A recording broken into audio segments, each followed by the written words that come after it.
En el video anterior estudiamos el conjugado de un número complejo y establecimos sus propiedades. A continuación vamos a estudiar otra propiedad más que es de interés o otra característica más que nos interesaría conocer de los números complejos y que son el módulo y también el argumento. Vamos a establecer a qué se refiere cada una de estas dos características.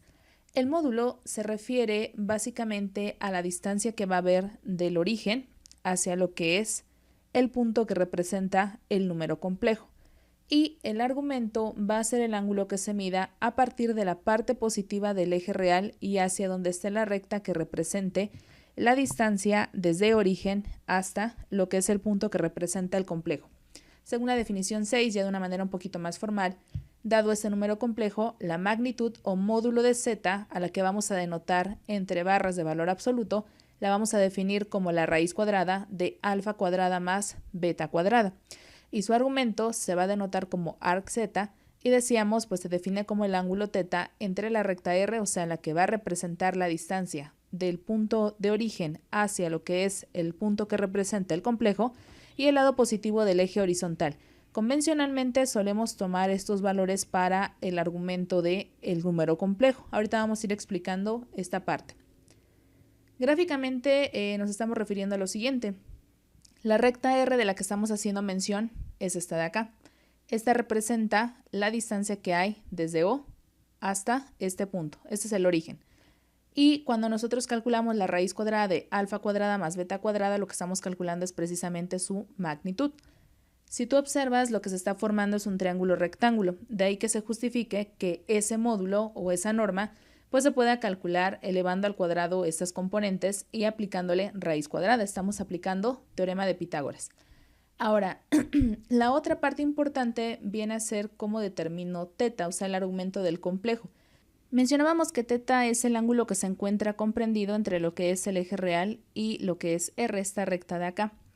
Para calcularlo, seguimos distintas, vamos a decir, pautas dependiendo de la posición en la que se encuentra este z.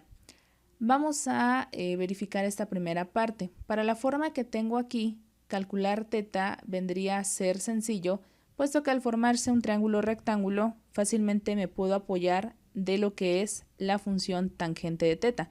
Tangente de θ vendría a ser cateto opuesto sobre cateto adyacente. Pero como me interesa θ, pues hago que θ sea igual al arco tangente de beta sobre alfa. Y eso me daría el ángulo comprendido entre la recta R y mi eje real. Sin embargo, decíamos, pues dependiendo de la posición, la forma para representar el ángulo va a cambiar. Sin embargo, la idea es la misma. Ángulo comprendido entre este eje y este de acá. Bueno, veamos algunas consideraciones que son las que tengo aquí. La primera de ellas es que si alfa es mayor a 0, entonces por convención, el arco tangente de beta sobre alfa va a tomar valores en este intervalo. Para que entendamos un poco mejor esta parte, nos vamos a apoyar de GeoGebra. Y aquí lo tengo. Ahora, para nuestro caso, voy a considerar, por ejemplo, el número complejo 1 más i. Ese número complejo 1 más i maneja un alfa que es mayor a 0, que es este de acá. Y me voy a encontrar ya sea en este cuadrante o en este de acá. Particularmente aquí pues me encuentro en primer cuadrante. Ahora, si yo quiero calcular este valor, el valor de θ, lo puedo hacer fácilmente considerando la formulita que acabo de colocar. Es decir, voy a tener aquí, considerando que el número es 1 más i, que θ va a ser igual al arco tangente del cateto opuesto sobre el cateto adyacente. El cateto opuesto, decíamos, es beta, o sea 1. Y el cateto adyacente es 1 y por lo tanto lo que tú tienes es el arco tangente de 1, pero eso es 45 grados o bien pi cuartos. Y lo puedes comprobar. Vamos a utilizar la herramienta ángulo y voy a medir a partir de eje real, hago clic aquí y me voy hacia R, 45 grados. Es correcto lo que calculamos. Ahora, ¿qué pasa si estoy en el cuadrante que está aquí? Bueno, si yo estuviera en este cuadrante, o sea, en el cuarto cuadrante, lo que sucedería, por ejemplo, consideremos ahora el conjugado de este complejo. ¿Qué va a pasar? Bueno, que si mi conjugado en este caso es 1 menos i, ahora yo tengo quedar el ángulo que está aquí.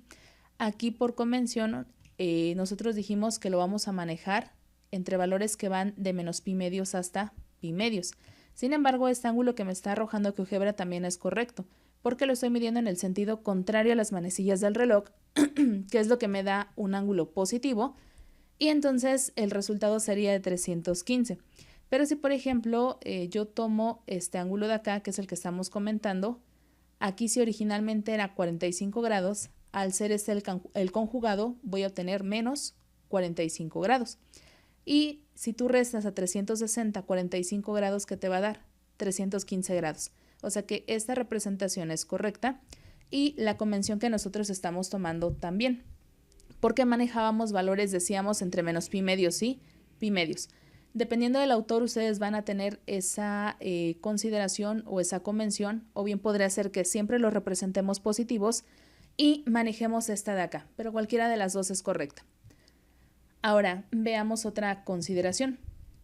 Decíamos que para el segundo punto, cuando alfa toma el valor de 0 y beta es mayor a 0, entonces teta es el argumento de z, es decir, pi medios. ¿Por qué pi medios? Bueno, sigo trabajando con este número complejo. Como la parte real, o sea, alfa va a ser 0, solo te quedaría el número complejo i. Voy a ir a la representación en GeoGebra. Si yo considero únicamente el complejo i, lo voy a colocar aquí, ¿qué significaría? Que sobre parte real tiene 0, o sea que te quedas aquí. Y voy a subir, por ejemplo, una unidad sobre el eje imaginario, o sea que tengo esto de acá.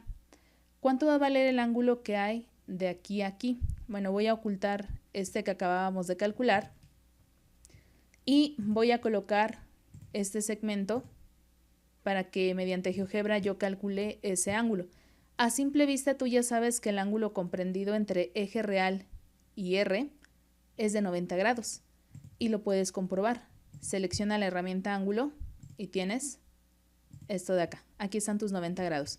Eso es lo que pasa cuando la parte real no existe y únicamente tengo la parte imaginaria. Bien, continuamos. Vamos a ver qué otras convenciones tenemos por aquí. Cuando A es igual a 0 y beta es menor a 0, el ángulo es menos pi medios. Bueno, lo veo en GeoGebra. Voy a mostrar esto de acá, pero ahora voy a cambiarlo, voy a sacar su conjugado. El conjugado sería menos i. ¿Qué va a suceder? Pues que como el conjugado viene a ser menos i, vamos a corregir esta parte, aquí, voy a colocarle aquí que sea menos i. ¿Y qué sucede? Obtengo su conjugado, o sea, se reflejó respecto a lo que es el eje real, y aquí lo tienes. El ángulo ahora, si yo lo mido entre eje real y este que tengo acá, que es R, vendría a ser el ángulo que se encuentra aquí. Sin embargo, ese ángulo tendría que ser negativo porque lo estás midiendo en el sentido de las manecillas del reloj. Y al medirlo en ese sentido, pues el resultado tendría que ser menos 90 grados, o sea, menos pi medios. Recuerda que la otra convención también vendría a ser, vamos a medir desde lo que es el eje real y en el sentido positivo, o sea, contrario a las manecillas, para obtener esta posición. Y 270 grados también sería correcto. Veamos otra convención más. Si alfa es menor a 0 y beta es mayor a 0. Bueno, por ejemplo, voy a modificar esto. Voy a decir ahora que mi número complejo es menos 1 más i. Y tengo esto de acá. Voy a ocultar lo que ya no nos sirve. Vamos a quitar esto, borramos esto, este de acá. Y nos quedamos con estas partes. Bueno, ahora aquí está cambiando la representación. Voy a trasladar este punto porque ahora me interesa lo que es menos 1. Entonces voy a mandar aquí a mi punto B hacia lo que es menos 1, 0. Esto lo estoy colocando para que me dé la representación gráfica. Bueno, ahí está. Ahora te va a interesar este ángulo de acá. Bueno, Con los datos que tienes aquí, tú podrías sacar el ángulo que está aquí, este pedazo de acá. ¿Cómo lo obtendrías? Cateto opuesto sobre cateto adyacente. ¿El opuesto cuánto vale? Según lo que tenemos aquí, es 1. ¿El adyacente cuánto vale? Menos 1. Así que tú tienes entonces el arco tangente de menos 1. Lo voy a poner acá. Como tienes el arco tangente de menos 1, significaría, recuerda que es para esta parte, significaría que θ es igual a menos pi cuartos, ¿sale? Ahora, pero gráficamente estoy viendo que ese θ que yo saqué es este de acá, no es este que es el que me interesa. ¿Cómo sacarías este de acá? Bueno, si tú mides de aquí a aquí, es medio círculo, media vuelta. ¿Cuánto valdría θ? θ vale pi. Y como yo quiero calcular este ángulo de acá, ¿qué tendría que hacer? Pues a pi le quito los pi cuartos que tengo acá. Si yo hago pi menos pi cuartos, me va a dar como resultado 3 pi cuartos. O sea que en realidad el θ que yo estoy buscando es 3 pi cuartos. Voy a utilizar la herramienta ángulo para comprobar. Hago clic aquí, eje X, y acá, 135 grados. Y es correcto con lo que nosotros estamos obteniendo. De hecho, tú puedes hacer la operación. Haz la transformación y recuerda que son 180 grados. Así que entonces, si tú haces 180 por 3 y lo divides entre 4, te va a dar como resultado 135 grados, que es lo que aquí tienes. Y listo, ya calculaste este ángulo. Por eso, en las convenciones nos dice que para poder calcular a ese θ, lo que vas a hacer es tomar a pi, o sea, los 180 grados, y le vas a restar el arcotangente del valor absoluto de beta sobre alfa. Eso es lo que tú estás calculando, ¿sí? Ahora, ¿por qué ponemos el arcotangente del valor absoluto de beta sobre alfa? Si no hacemos esa transformación, en vez de ubicar el ángulo que necesitamos o que es el que nos interesa, lo que yo estaría haciendo por el signo que teníamos sería sumarlo, pero en realidad no, lo que yo quiero es esto de acá. Así que lo que hago es medir este ángulo y este ángulo se lo voy a restar a este de acá. Recuerda que ese signo negativo en realidad solo te está dando orientación. A ti lo que te interesa como tal es la magnitud de nuestro ángulo.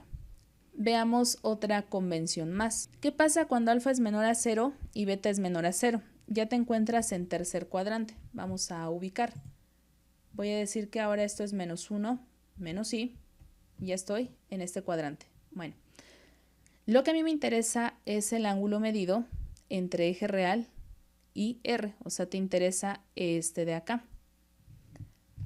Si tú quieres calcular ese ángulo, ¿qué debería suceder? Bueno, voy a calcular este que se encuentra aquí. Voy a quitar momentáneamente este. Lo vamos a suprimir.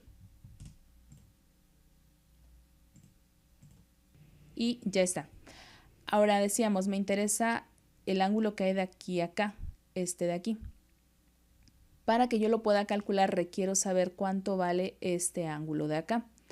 Nuevamente, aplicamos cateto opuesto sobre cateto adyacente. Opuesto es menos 1, adyacente es menos 1. ¿Qué te va a dar? El arco tangente de 1 y eso ya vimos que es pi cuartos. O sea que este ángulo de acá mide pi cuartos. Pero yo quiero este de acá. ¿Cómo lo voy a obtener? Bueno, si de aquí a aquí, o sea, esta media vuelta del círculo en la parte superior es pi, si yo lo recorro al revés, es menos pi. Por lo tanto, a menos pi le voy a sumar este ángulo de acá. De tal manera que lo que yo obtenga sea el ángulo que estoy buscando.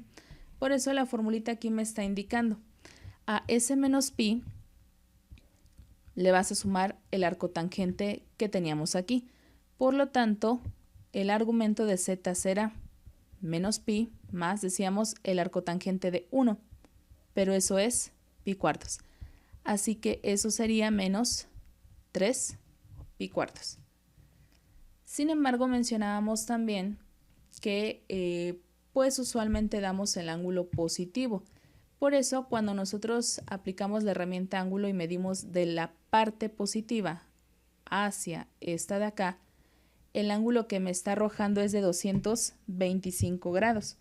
Porque si tú a los 360 le restas los 135 que estamos calculando acá, pues te va a dar 125.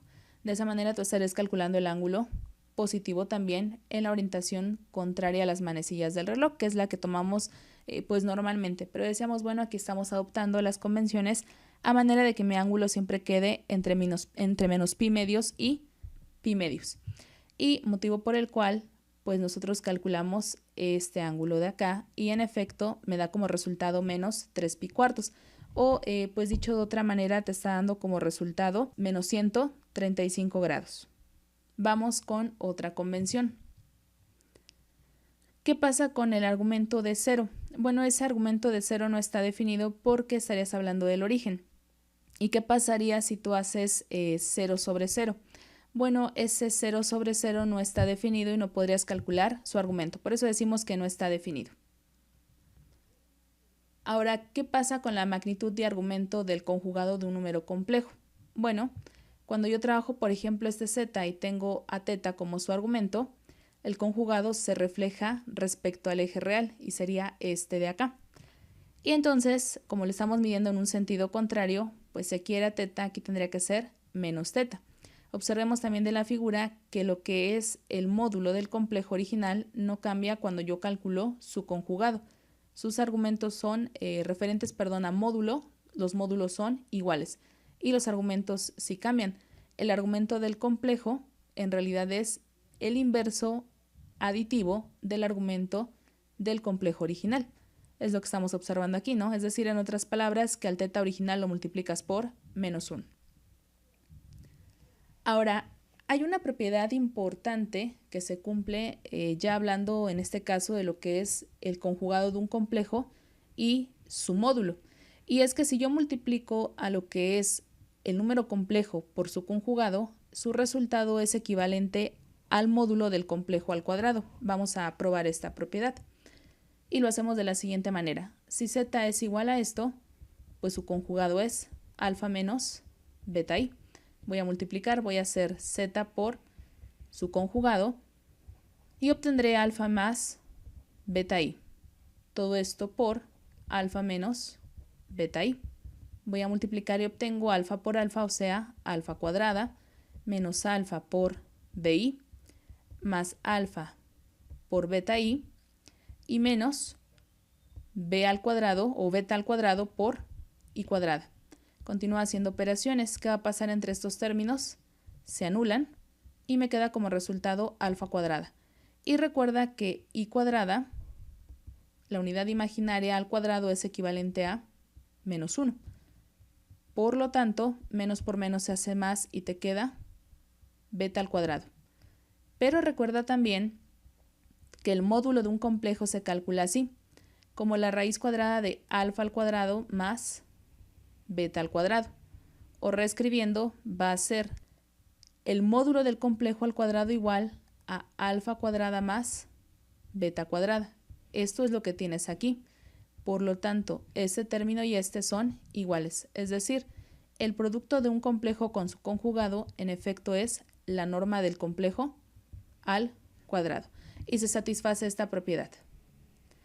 ¿Qué propiedades cumple el módulo de un número complejo? Bueno, el número complejo o el módulo de un número complejo cumple con las siguientes propiedades. Su norma es igual a 0 o su módulo es igual a 0 únicamente si el complejo es el número real 0. Y eso sería claro porque si alfa y beta son cantidades mayores a 0 o en su defecto menores a 0, por ese simple hecho el resultado tendría que ser también una cantidad mayor a 0. Ahora, ¿qué pasa con el módulo de un complejo y el de su conjugado? Gráficamente ya vimos que son iguales. ¿Qué pasa con el módulo del producto de dos complejos? Su resultado es equivalente a tener el módulo de z por el módulo de w. ¿Qué pasa si z es distinta de 0? Bueno, el módulo de lo que es su inverso multiplicativo va a ser equivalente al módulo del complejo z elevado a la menos 1. Son cantidades equivalentes. Y finalmente, el módulo de la suma de dos complejos siempre es menor o igual que la suma de sus módulos, es decir, que el módulo de z más el módulo de w. Por este video es todo. En el siguiente, aprovechando las propiedades que ya revisamos, vamos a proceder a definir lo que llamamos la división de números complejos.